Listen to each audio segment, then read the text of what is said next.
मिनिलि नोंलाय मुस्लिमखौ जाखो ना मासो जाखोलै हाबा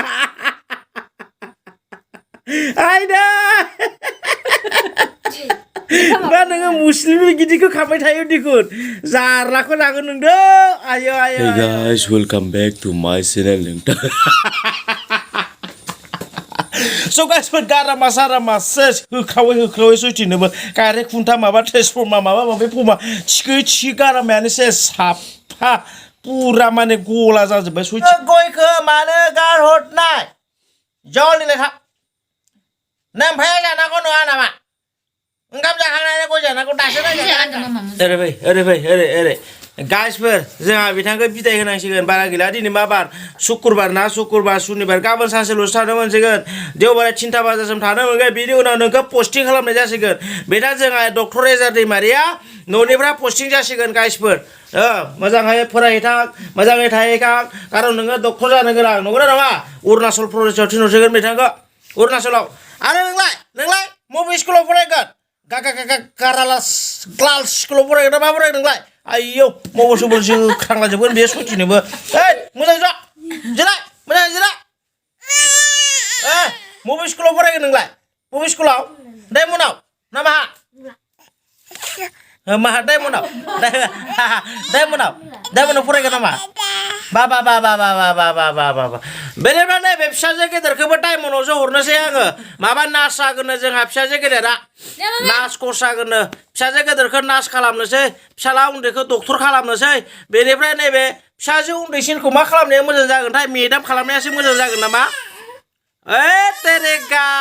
नोंबो डिस्टार्ब बहा गाखोलांलाबायनो थाङा ओरैबाय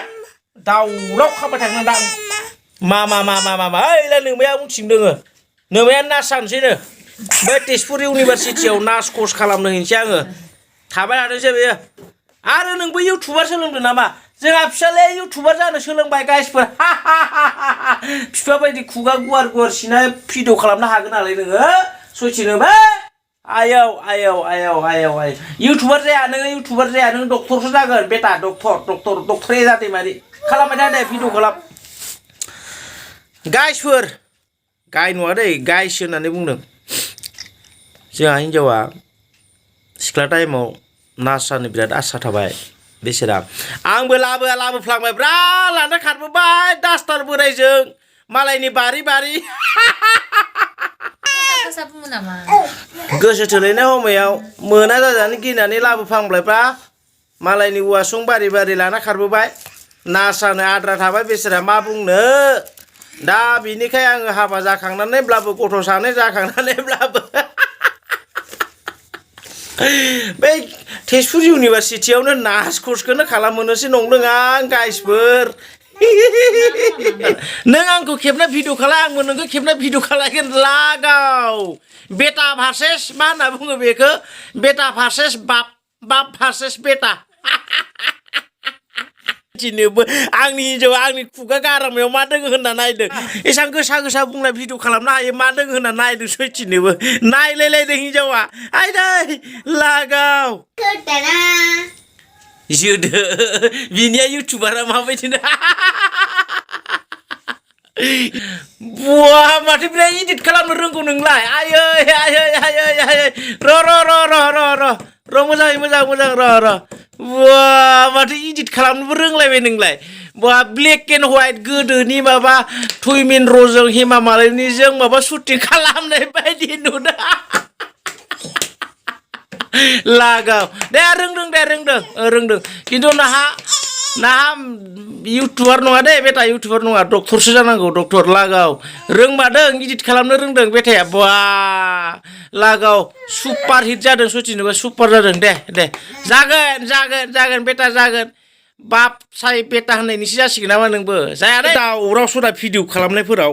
गोदाव सोरावनो मा जाखा नोङो उन्दुनाय टाइमाव मबाइल नाया बाबा सना दोन बाबा हामा उन्दुनाय समाव मानसिया उन्दुबोला मेगन मिसिबनांगौ उन्दुनानै मेगनखौ नायनानै मबाइलाव नायबाय थानो हामा नों नायबायानो गोबाव सम नायबाय नों डक्टर जानांगौ ना बाबा डक्टर जानोबा नोङो बिदि मबाइलाव गोदोनानै डाटा नोङो इउटुबार जायाबाबा नोङो डक्टरसो जागोन जायाबाबा दे बेनिफ्राय गासिबो नोंथांमोनखौ थेंक इउ स' माच मेनि थेंक इउ होननानै बुङो गाइसफोर मानोना नोंथांमोना आंखौ गोबां सापर्ट खालामदों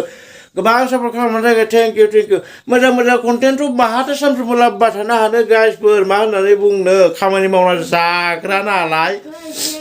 बेनिफ्राय दाथ' नै मोनानिफ्राय 9टा बाजिबाय मानसिफोराबो उन्दुजोब्बाय जोंबो उन्दुनोसै माथो खालामनो उफाय गैया